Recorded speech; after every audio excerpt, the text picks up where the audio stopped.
I have some updated thoughts on Indiana Jones and the Temple of Doom, having just rewatched it again. I think it's a really interesting movie. I want to show you all this contraption here that's next to me as I sit in this parking lot. I don't know what it's for, but that blue light keeps flashing. Maybe that actually provides a little bit of mystique for this video, a little bit of visual flair. So we'll just go with it. But I wanted to say a few things about, just share a few thoughts. I don't know if this might be a little disjointed, but like I said, I became reinterested in the Indiana Jones trilogy from the 80s, after after hearing the new movie that's coming out and all of the hype and all of the hype, but also a lot of things that make it look like this movie is really not going to be so great, which I've talked about a bunch of times before, and you've probably heard other people talk about as well. It's just going to be another deconstruction of a masculine icon. It seems anyway. Casting Harrison Ford in this role when he's 80, pretty bad idea. I don't know who thought that was a good idea. Nobody wants to see. This is the Security Operations Center. This property is being monitored by video surveillance 24/7.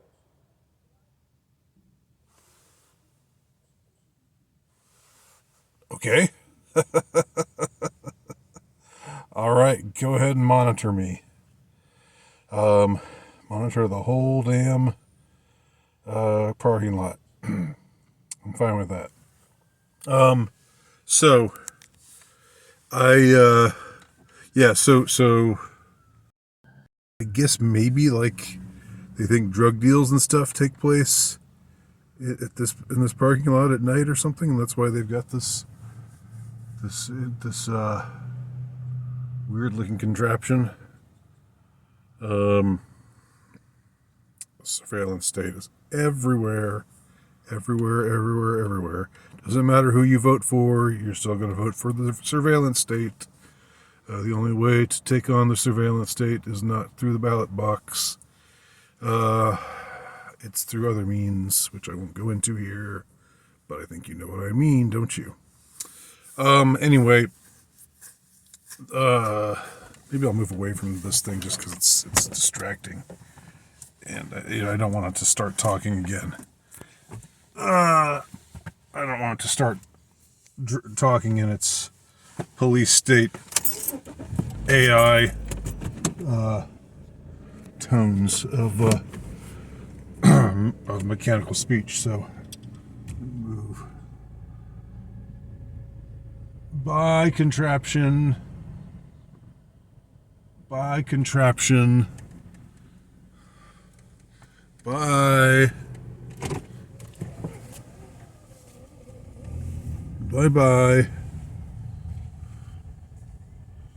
Not only that, we got a police car parked over there. Sheesh. I'm not, like, you guys might think I'm in the hood or something. I'm not at all. This is not what I think of as a dangerous part of town. And it's like just at twilight. And anyway, let me go back to what I was saying. What was I saying? So the new indie movie looks bad. I'm going to see it, but just because my curiosity has overpowered me, and I think what's led my curiosity along is the fact that it's just something that I really enjoyed. The original Indiana Jones movies were a huge part of my childhood, as I've stated before. Played a big role in firing my imagination, and had some effect on probably ultimately on my fiction writing.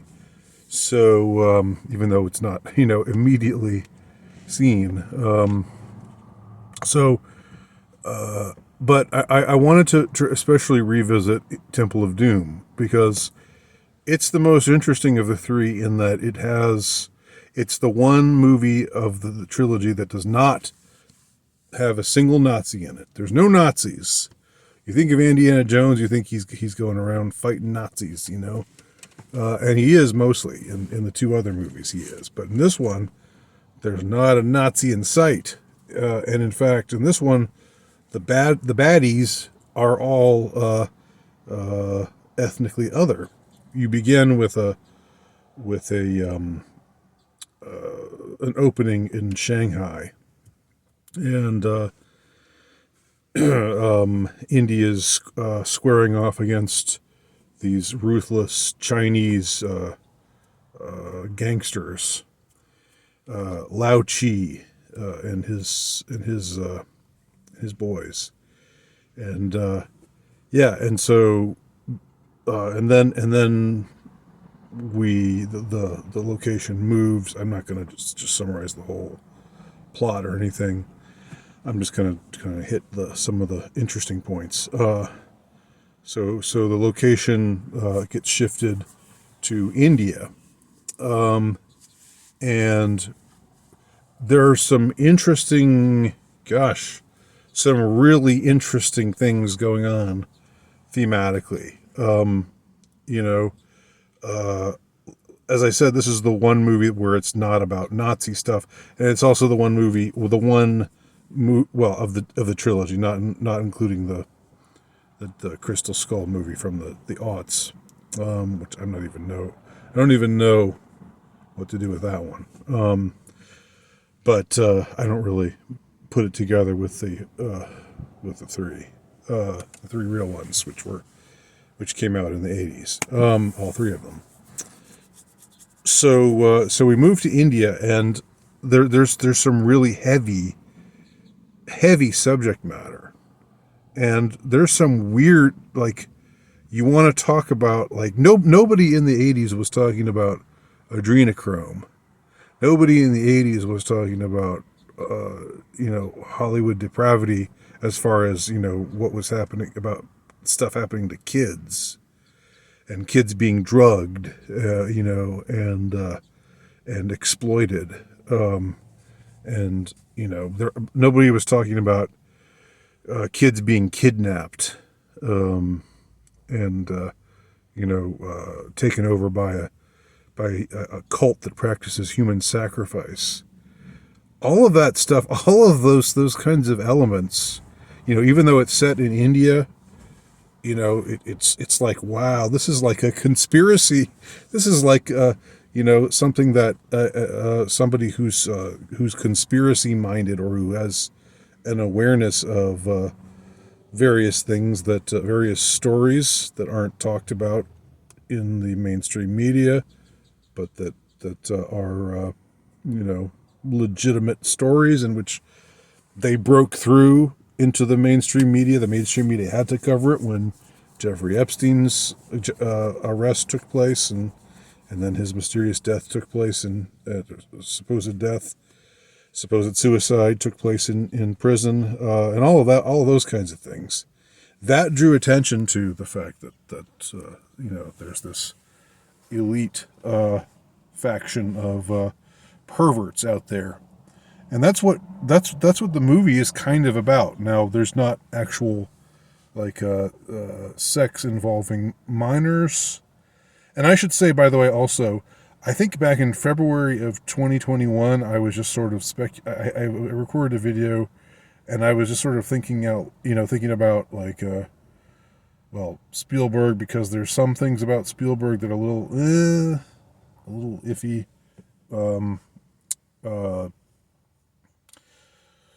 But I thought that it was strange, for example, how in Raiders of the Lost Ark, the first movie, you have this storyline where Indy and the love interest of Indy, Marion Ravenwood, where they meet up, and then she punches him in the face and says, "It was wrong and you knew it. I was a child." And we find out that he was with her he like deflowered her when she was, pretty young, and this is what caused the the friendship between Indy and Marion Ravenwood's father to sever, was that he had done this. So that's a pretty strange plot line, and I remembered thinking in Temple of Doom how all the whole bringing Short Round into it. Like suddenly there's this Chinese boy, this like 10-year-old or 10 or 11-year-old Chinese boy who follows Indy everywhere. Is that like a coded way of saying something? You never know with Hollywood and they might be sending coded messages. They might be laughing at us at us middle Americans who don't know who don't know the depraved practices that they engage in. So I wondered if that might be the case. I have to say, after watching the movie again, I really didn't see Short Round, Indy's young companion. I didn't see him as anything like that. I didn't see there being any kind of subtext,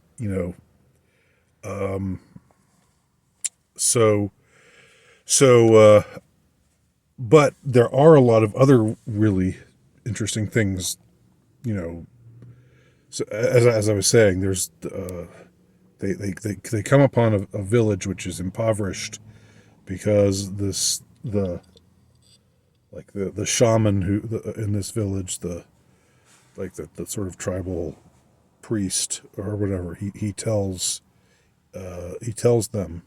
Indy and his companions, Short Round and Willie Scott, the blonde bimbo nightclub singer, played by Kate Capshaw, later Mrs. Steven Spielberg.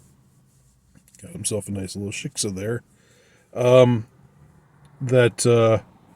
Anyway, that these evil men came and took this stone, which is this thing called the Shankara stone, took it from their village, and it made all their crops dry up, and it made all these terrible things happen because the stones have this kind of power, and then he took all the children away, and enslaved them, and they're supposedly operating out of this palace, which had been supposedly deserted way back in I think he said 1850, but it turns out no, it's under new management, and there's this cult that's operating there, this evil, dangerous, powerful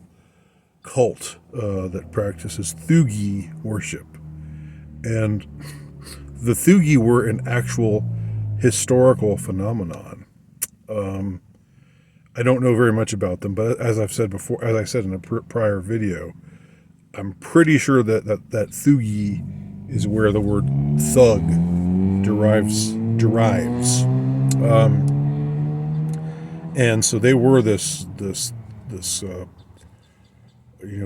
weird, depraved cult that practiced human sacrifice, apparently. So Indy and his companions go to the palace, and they meet up with this arrogant man who's the prime minister of the palace, but who looks a lot like Nehru. He's got this, like Nehru, the first, the prime minister of India, who had who had this really distinctive look. Like, I think he had a jacket that people it became popular in the 60s. Students in America were wearing their Nehru jackets. I believe this was the case. Well, this guy has like all the looks, the actor who plays him has all the looks of a Nehru sort of guy. And he's very he's very haughty, and he's very like, you travelers, you come upon my palace, but we'll take you in, but we're somewhat suspicious of you, or we don't trust you. And it turns out there's a British general there also. And there's all kinds of crosstalk. There's a scene where there's like this slapstick, gross out comedy that happens, where they've got like, they serve like snake surprise.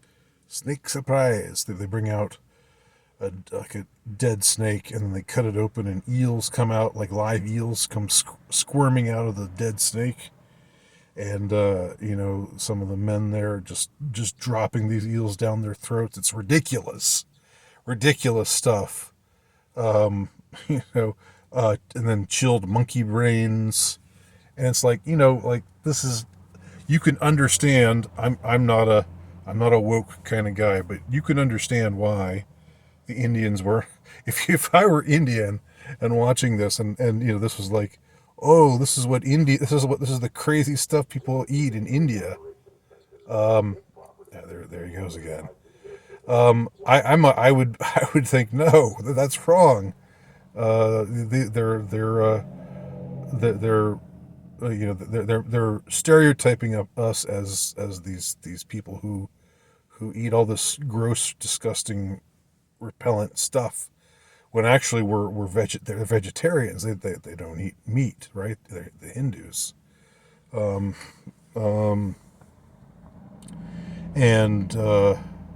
So anyway, or at least they don't eat the cow, but I think they refrain from meat generally, if I'm not mistaken. The Hindus do. So the British generals there, the prime minister, the Nehru type prime minister, is all haughty towards the British general, and he's saying, he feels like he's the authority to come by, and just, because he thinks we're just subjects of the British Empire. But we're not. Anyway, all this sort of Indian nationalism, that he's voicing, but this guy's clearly a bad guy, as we find out later. And there's also a kid who's the Maharaja, who lives in this palace also. And he at first just appears to be this bratty kid, but later we find out he has been brainwashed because he drank the blood of Kalimal, and so he became, a part of this cult, because eventually they find this underworld, these passages, that lead down to these tunnels below the palace. And it's very, there's lots of stuff that's kind of burlesque. There's lots of silly stuff. There's lots of, like quippy dialogue, and there's like the gross out dinner scene. There's lots of stuff that kind of seems juvenile and seems like, I don't know, silly. Seems like stuff that you're supposed to just sort of meant to just give you the impression this is just like a fun movie, tongue-in-cheek, not meant to be taken seriously. But then there's all of this really dark,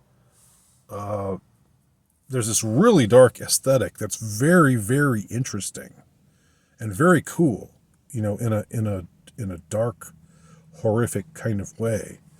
I think that's something I was impressed by this time around. I think when I watched this movie as a kid, they do something weird with the exposition scenes, because there's the dinner scene, and then we see this gross stuff being served, and Short Round and Willie Scott, just reacting with disgust. And it's just sort of supposed to be gross out funny. But then it cuts to Indy and the general talking to the Maharaja and the Prime Minister, and they're saying, and India's saying, well, these villagers said that you guys took their stone, and this happened and that happened, and the Nehru type Prime Minister says, oh, just folklore and superstition, and he won't admit to anything, but it's clear that the general's a good guy and this Nehru guy is a bad guy, and the Maharaja, he's just a kid, but it turns out he's brainwashed, and then we find out more about the cult. It's under the surface of the palace, and it's this very inferno type place. It's a hell, it looks like hell. It's there's fires everywhere. It's because what they're doing is they're mining. They think the last 2 Sankara stones are down there, and once they have all 5 of the Sankara stones, then that will enable the Thuyi cult to be powerful enough to take over the world. And they've got kids that they've stolen from these villages, that they've kidnapped, and they're forcing them to dig, and whipping them and stuff. It's really rather gripping, and so there's this odd contrast of this kind of fun stuff, and then there's this other stuff that's really that's really dark, but interestingly dark. There's a sequence, those of you who are old enough or who have seen the movie before will remember the human sacrifice scene, where Mola Ram, who's the high priest of the Thuyi cult, and he looks like a demon, like he's wearing this headpiece that's and I don't know, his whole outfit looks demonic, and he looks demonic, and again there's fire everywhere, and it's underground, it's subterranean, it's hell. It's basically meant to be hell, meant to be a representation of a hellish sort of place. But it looks literally like hell. It looks like something out of Dante's Inferno. And so there's a sequence where they have a man, just some hapless man, that they strap into this cart or this cage, and Mola Ram reaches into the man's chest. Yes, the left side of the chest. Well, that was back when the heart was on the left side of the chest, not in the middle of the chest, like they say it is now. Mandela effect, hashtag Mandela effect. But he reaches in, pulls out the man's heart, and it's still beating. It's still beating. The man's still alive, and Mola Ram holds the heart up, and all of the followers are undulating, and it's all these men who just look like they're possessed, and they're making these terrible ululating noises, and then he lowers the man into this pit of lava, and as the man burns up in the lava, his heart catches fire in Mola Ram's hand. It's visually stunning. It's an incredible sequence, and I don't think it's gotten enough credit. I don't think the whole the set pieces, the whole, what do they call it? The mise en scène. That's a word that I remember from taking a few film classes. I don't think that's gotten enough plaudits because it really is really visually striking. It's captivating. And of course, things get really, really dark because Indy, they force him to drink the blood of Molaram, and at first he spits it out, but then they pour it from this skull. They pour the blood of Molaram, who's their deity, their evil deity. They pour it from a skull, from the mouth of the skull into his mouth, holding his mouth open, and then they force it down. And then, there's this horrific sequence where we see him just writhing and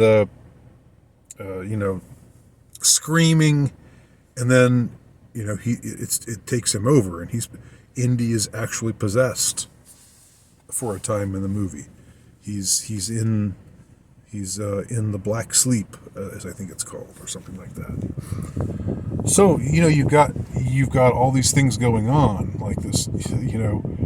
You have people drinking this substance that puts them under. Hello, adrenochrome, right? I'm not saying I necessarily think that adrenochrome is a thing. I don't know whether it is or not. I do think pedogate is very much a thing. And this movie, even though the kids aren't being abused in that way, they are being tortured. They are being whipped and starved, and it's very difficult to see them. It was more difficult for me now, I think, than it was as a youngster. And also when I was younger, I didn't really care or think that much about the exposition that goes on. I was just more like, ooh, eels and snakes and fried monkey brains and eyeball soup and all that kind of stuff. So eventually, of course, Indy saves the day and all is well. And the British, the British general brings his troops in. They come riding in. It looks like they're Sikhs, a lot of them, and they come and fight against Molaram and his forces. They come to their aid. But that's another interesting thing in this movie is like what makes it very un-PC or unwoke. Like in the other movies, the Nazis are the bad guys, and so there's Nazis being killed, punched, thrown off of trains, or thrown off of trucks and stuff, left and right. There are also some Arab Moroccans who also get it in that. And then there's some Nepalese guys. So it's not all white guys who get it in the Raiders and I think also in Last Crusade. I haven't seen that one yet. I'm going to see it soon. But in this movie, the bad guys. Some of the bad guys are not all the bad guys are non-white, but all of the bad guys, all of the people who are bad guys are non-white, and all of the white people there are good guys. So you have Indy and his companions like fighting against these Indian thugs with these guys with these big guys with these big imposing guys with turbans and daggers and stuff. So that wouldn't fly. That wouldn't happen today. That they would never have a storyline, where that's the case, and where the British or the British general is a good chap, and the Indian, the spokesman for Indian nationalism is evil and a member of this evil, human sacrificing, child kidnapping cult. So there's all this interesting stuff going on. I really think that this movie is underrated. I really, truly do. People usually say that it's the worst of the three. And, it's got, there are some very cheesy elements to it. There are some things that strain credulity. There are some things that just seem, like them getting out of the plane on a raft and then falling down a cliff and landing in a river, or the end where Indy chops the bridge in half. Nobody would really survive that. When he chops down when he's standing in the middle of the bridge and he chops it down and he he whacks it so that the bridge breaks in half. And so the bridge swings to one side and to the other side, and down in the river below there are all these crocodiles. In real life, nobody would survive that. Like you go and smack against the rock and die. You'd be crushed. You'd be dead. It would immediately kill you, and then your corpse would fall into the river, and the crocodiles would eat you.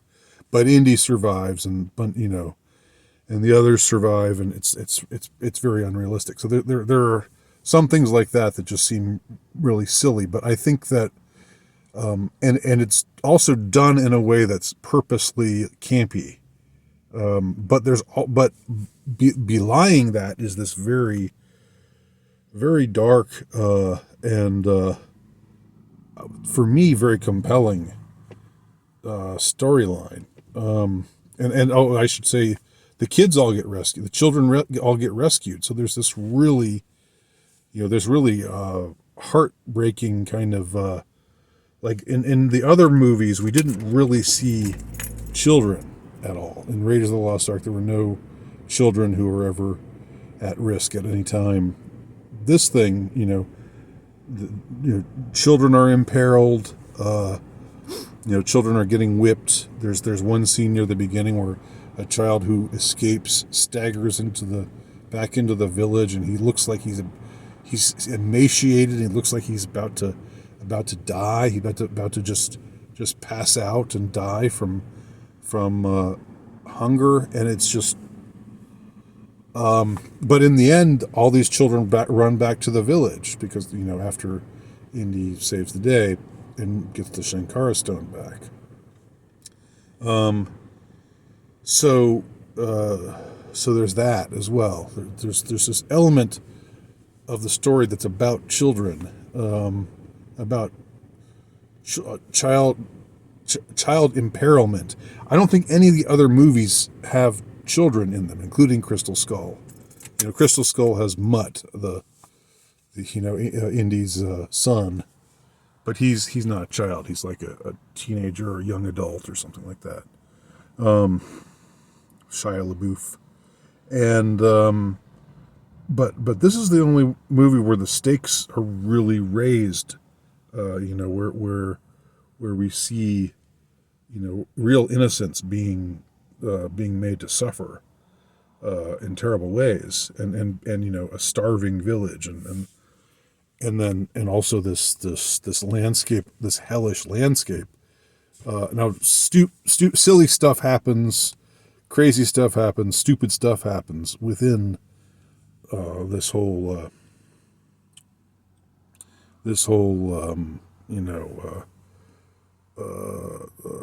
landscape, this whole terrorscape, if you will, this hellscape. So it's not all dark. Everything isn't dark all the time while they're there thematically, but there is a sense of darkness that is really ballsy. They were really ballsy to go there, I'll say.